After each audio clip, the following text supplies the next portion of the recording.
கனிம வளங்களுக்கு வரி விதிக்கும் அதிகாரம் மாநில அரசுகளுக்கு உள்ளது என உச்சநீதிமன்றம் தீர்ப்பு வழங்கியிருக்கிறது.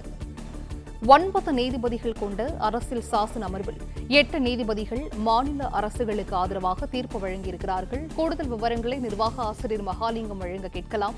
மகாலிங்கம், வணக்கம். இது குறித்தான முழு விவரங்கள்.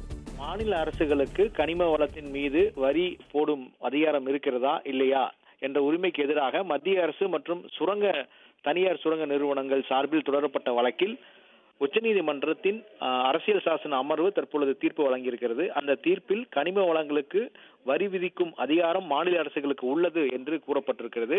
மொத்தம் 9 நீதிபதிகள் அடங்கிய அமர்வில் 8 நீதிபதிகள் மாநில அரசுகளுக்கு ஆதரவாக தங்களது தீர்ப்பை வழங்கியிருக்கிறார்கள்.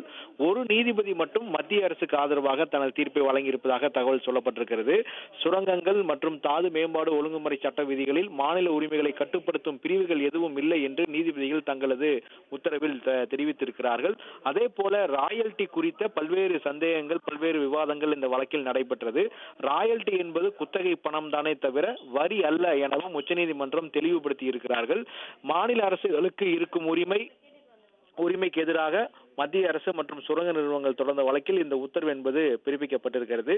எனவே மாநிலங்களில் உள்ள கனிம வளத்திற்காக மத்திய அரசிடமிருந்து பெறும் ராயல்டியை வரியாக கருத முடியாது என்றும் நீதிபதிகள் சொல்லியிருக்கிறார்கள்.